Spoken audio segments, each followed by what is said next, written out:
Hello guys, দেখো এখানে বৃষ্টি দিদি আর মাসা দিদি একসাথে রান্না করতে চলে এসেছে। এই দেখো মাথায় লেগেছে, এই দেখো মাথায় দুবার লেগেছে। বৃষ্টি দিদি কি রান্না করছো আজকে?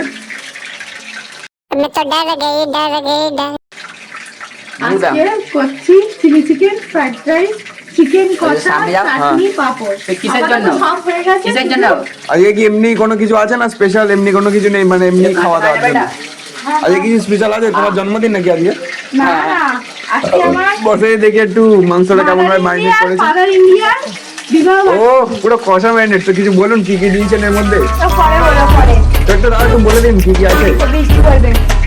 তো বলে দিন একটু হালকা বুঝে। এখানে লেবু দিয়ে ভালো করে মাংসটাকে মাখিয়ে রাখা হয়েছে যাতে সেদ্ধ হয়ে যায় একটু। তারপরে নুন, ধনে গুঁড়ো, জিরে গুঁড়ো, শুকনো লঙ্কা গুঁড়ো, তারপর হচ্ছে কাশ্মীরি লঙ্কার গুঁড়ো, আদা বাটা, রসুন বাটা, কাঁচা লঙ্কা বাটা, পেঁয়াজ বাটা, আর একটু হালকা একটু গরম মশলা দিয়ে ভালো করে একটু চিনি, সোয়া সস, চিলি সস, আর হবে না কত নাকি চিলি সস আর ওই টমেটো সস দিয়ে একটু ভালো করে একটু মেখে কিছুক্ষণ রেখে ধনেপাতা দিয়ে। তো বসে দিদি রান্নাটা মেন কে করছে, তুমি না বৃষ্টি দিদি? কি জানি, দুজনেই করছি। দুজনেই করছো? হ্যাঁ ঠিক আছে। গাইস দেখো অলরেডি কিন্তু এতটা ভাজা হয়ে গেছে, মাংস ভাজা হয়ে গেছে, ঠিক আছে।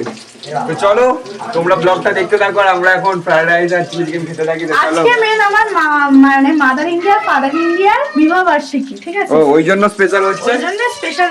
হ্যাপি বার্থডে, হ্যাপি অ্যানিভার্সারি দেখো। এখানে মাংস সব হয়ে গেছে। তো চলো এখন খেয়ে দেখা যাক। টাটা। এখান থেকে টানান।